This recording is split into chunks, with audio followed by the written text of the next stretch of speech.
του να πιει νεράκι κρύο απ' την πηγή.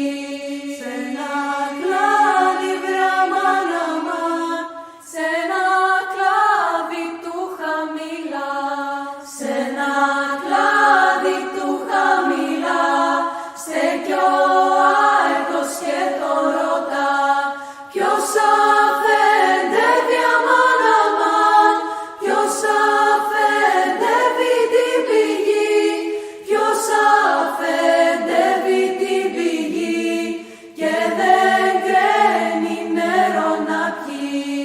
Του ερώτα βραμάν αμάν, του ερώτα είναι η πηγή, του ερώτα είναι η πηγή κι απ' τον καημό του καρτερί.